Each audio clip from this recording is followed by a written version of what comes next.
কারণ আমার নবীর বংশ আদম আলাইহিস সালাম পর্যন্ত একেবারে খাঁটি। জাহিলি যুগে এরকম পরিষ্কার বংশ একটাই পাওয়া যায়। এবার আসি, আমার নবী দুনিয়ায় আসার আগ থেকে কিছু অলৌকিক ঘটনা, কিছু মুজিজা শুরু হয়ে যায়। সম্মানিত উপস্থিতি, আমরা দেখতে পাই যখন কোন রাষ্ট্রপ্রধান কোথাও যায়, রাষ্ট্রপ্রধান আসার পূর্বে সেই এলাকায় বিভিন্ন রকমের রাষ্ট্রীয় প্রটোকল, বিভিন্ন রকমের সরকারি বাহিনীর প্রটোকল শুরু হয়ে যায়।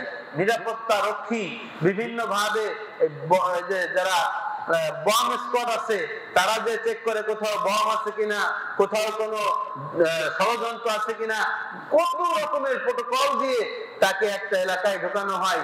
বলতে গেলে 1 মাস আগ থেকেই প্রটোকল শুরু হয়ে যায় বিভিন্ন রকমের।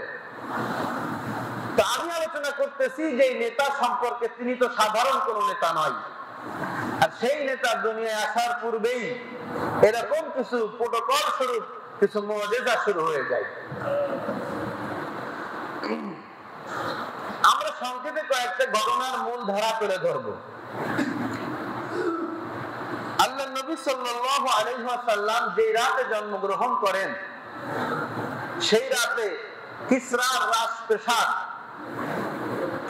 রাজপ্রাসাদ সেদিন প্রকম্পিত হয়ে ওঠে, যার কারণে সেই প্রাসাদের 14টি গম্বুজ ধসে পড়ে যায়। তারা ছিল কাফের, অগ্নি পূজারী। তো আল্লাহর নবী যেহেতু যা আল হক ওয়া যাকাল বাতিল, সত্য আসবে মিথ্যা দ্রবীত হবে, তো আল্লাহর নবীর আগমনের রাত্রেই, আগমন হওয়ার পূর্বেই এই ঘটনাটা ঘটেছে যে কিসরার রাজপ্রাসাদ ধসে পড়ে গেছে, তার 14টি গম্বুজ, এমন ভূমিকম্প হয়েছে। তারপর পারস্যের এমন একটা বিশাল অগ্নিকুণ্ড ছিল যেটা 1000 বছরের মধ্যে নেভে নাই, সেই অগ্নিকুণ্ড সেদিন নিভে যায়। কারণ তিনি আসার পরে তো সবাই এক আল্লাহ ধ্বনি দেওয়া শুরু করবে, অগ্নি পূজা চলবে না। তখন থেকে সেই 1000 বছর পুরাতন যে অগ্নি পূজার স্তূপ ছিল, অগ্নিকুণ্ড, সেটা নিভে যায়।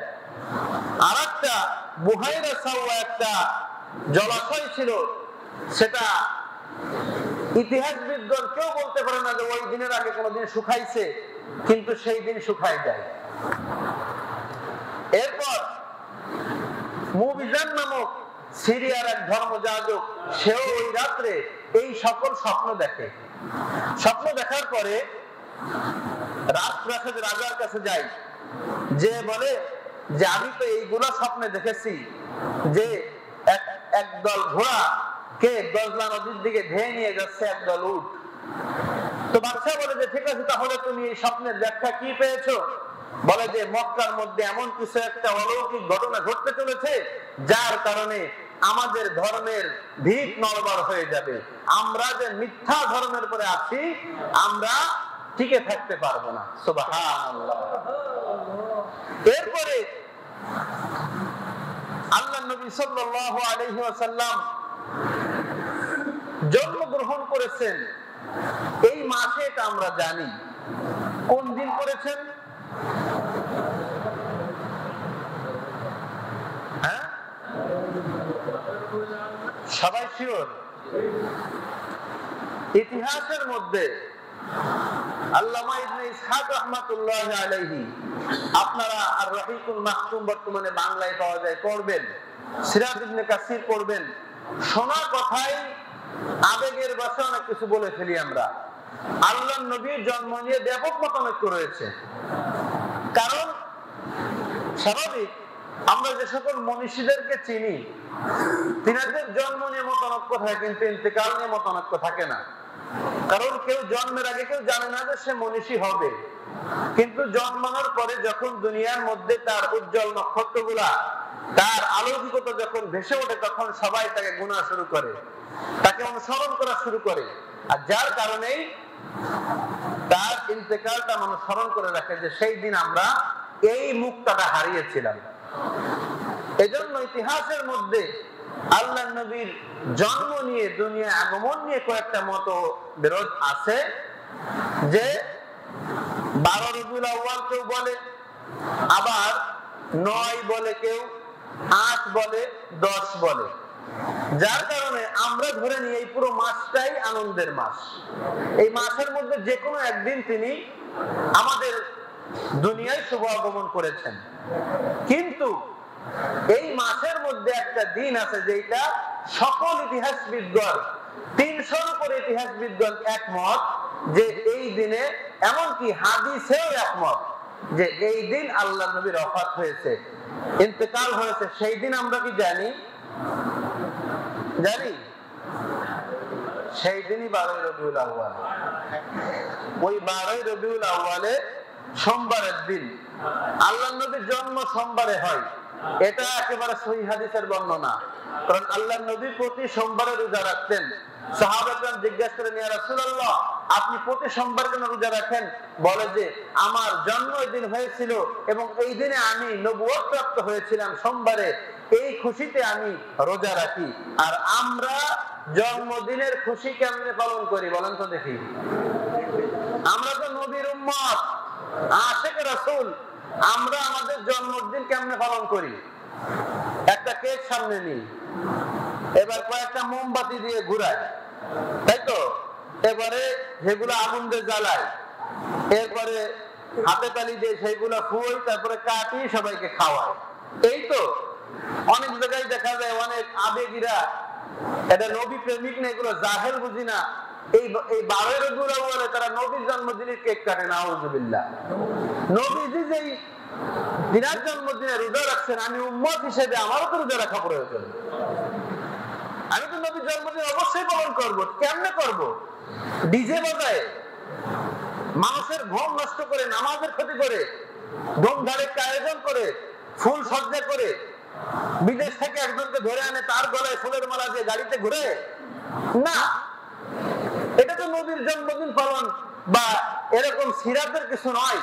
বরং এখান থেকে আমাদের শিক্ষা নিতে হবে যে আমিও সোমবারে, আমিও সেই দিন রোজা রাখবো যেদিন আমি নবীর জন্মদিন হিসেবে মানি, এবং নবীর ইন্তেকালের দিনে আমি রোজা রাখবো।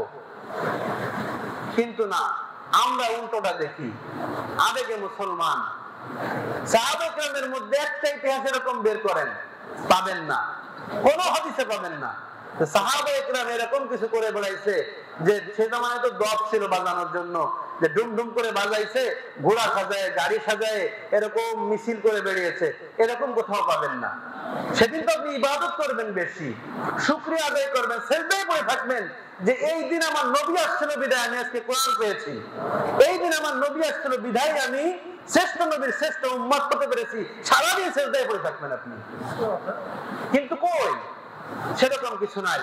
সরকারি ছুটি কাটাই আর কেক কাটি, তা না হলে ভালো মন্দ রান্না করে খাই, আর ফেসবুকে স্ট্যাটাস দিই হ্যাপি বার্থডে টু ইউ ইয়া রাসূলুল্লাহ। নাউযুবিল্লাহ। না, আমাদের চিন্তাধারা বদলাতে হবে। কুরআন, হাদিস এবং ইতিহাস থেকে যেটা পাওয়া যায়, নবীজি তিনার জন্মদিন রোজা রাখতেন। এই হাদিসটা আমাদের জানা আছে না অনেকের? নবীজি তিনার জন্মদিন রোজা রাখতেন। তাহলে আমি যদি নবীর জন্মে খুশি হই, আমারও রোজা রাখতে হবে, আমারও নবীর এই সুন্নাতটা পালন করতে হবে। নিজের জন্মদিনও আপনি রোজা রাখবেন।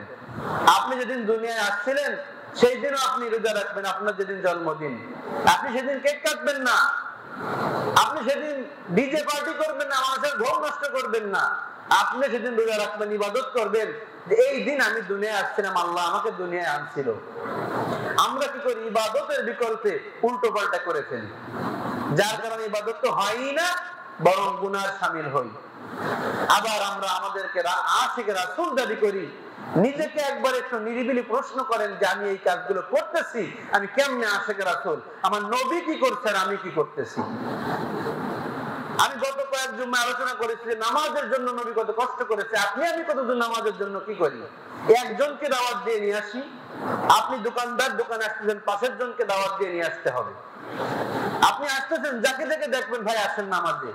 নামাজের কথা বললে কেউ কাউকে তো লাঠি গুটি মারবে না, কেউ কাউকে অপমান করবে না। হ্যাঁ, আজ আসে নাই, কাল অবশ্যই আসবে। আপনি একদিন, 2 দিন, 5 দিন বলেন। অনেকে দেখা যায়, আমি ওই যে বেনামাজিদের দোকানের খাবারের কথা বলছিলাম, আমাকে বলে ভাই আসো বেনামাজির চার দোকানে চা খেয়ে যাও। আমি বলি ঠিক আছে, বেনামাজির চা খাচ্ছি। আপনি তো এখানে চা খান, আপনি কি এক বড় বেনামাজিকে নামাজের দাওয়াত দিয়েছেন? আপনি যদি প্রত্যেকদিন এখানে চা খেয়ে প্রত্যেকদিন বলতেন ভাই আজান হলে তুমি যেন নামাজে আসো, আপনি 10 দিন লাগাতার বলেন, একদিন কি তার কলিজায় আঘাত লাগবে না? তার কলবে কি একদিন নাড়া দেবে না? না। আমরা সবাই আশেকে রাসূল, আমরা ঈদে মিলাদুন নবী পালন করি, আমাদের 2 ঈদে হয় না, আরো একটা ঈদ লাগে যেটা কোরআন হাদিসে কোথাও সমর্থন করে না, কিন্তু আমরা একজনকে রাসূলের যে কাজগুলো ছিল সেই কাজগুলো আমরা করি না। রাসূলের যে রেখে যাওয়া মিশনগুলো আছে সেই মিশনগুলো আমরা কেউ মানি না, কেউ করার চেষ্টাও করি না। না সম্মানিত হাজিরিন, এই জুম্মার এখান থেকে আমার আপনাদেরকে সতর্ক করতে হবে, কারণ নবীজি এসেছিল কেন? ইল্লা কাফাতাল লিন-নাসি বাশীরাও ওয়া নাযীরা। রাসূলকে আল্লাহ যে কাজের জন্য পাঠিয়েছিল সেই কাজ হলো, 1 নাম্বার হলো সুসংবাদ দেওয়া, 2 নাম্বার হলো ওয়া নাযীরা, সতর্ক করা। যেহেতু সুসংবাদও দিয়েছে রাসূল, সতর্কও করেছে রাসূল। আর এই রাসূল ইন্তেকালের পূর্বে একটা হাদিসে বলে গেছে, ইন্নাল উলামা ওয়ারাসাতুল আম্বিয়া ওয়া ইন্নাল আম্বিয়া লাম ইউরিসু দিনারা ওয়ালা দিরহামা, যে আল্লাহর নবী তিনার ওয়ারিস হিসেবে আলেমদেরকে রেখে গেছেন। আর আলেমদেরকে কিসের ওয়ারিস বানিয়েছেন? ধন সম্পদ, দিনার দিরহাম না। লাম ইউরিসু দিনারা ওয়ালা দিরহামা, দিনার দিরহাম কিছুই না, ইলমের ওয়ারিস বানিয়ে গেছেন। রাসূল যেই কাজগুলো করে গেছে, রাসূল যেই কথাগুলো বলে গেছে, রাসূলের যে আমলগুলা সহিহ শুদ্ধভাবে তুলে ধরার দায়িত্ব আমাদের, আর সেইগুলা যাচাই বাছাই করে সেইগুলা আপনাদের পালন করা আপনাদের দায়িত্ব। এজন্য খুব শীঘ্রই সেই দিন চলে আসতেছে, আজ 4 তারিখ, হয়তোবা সামনের জুম্মার পরেই আমরা দেখতে পারবো বিভিন্ন মিডিয়ায় যে এই দিন ঈদে মিলাদুন নবী পালন হচ্ছে। আসলে প্রতিটা মুসলমানের ঈদ হলো কোরআন হাদিসের মতে 2টা, এক হলো ঈদুল ফিতর আর এক হলো ঈদুল আযহা। আর এই দিন ঈদ নয়, বরং এই দিন রাসূলের জন্মের আনন্দ অবশ্যই আছে। সেটা ঈদ আমি নিজের মনে বলে বিশ্বাস করব না, তাহলে এটা সব নয় বরং বেদাত হবে, এটা একটা গুনাহের কারণ হবে। বরং আপনার আমার এটাই মেনে নিতে হবে যে মিলাদুন নবী এইটুক পর্যন্ত ঠিক আছে, আপনি মিলাদুন নবী বলতে পারবেন।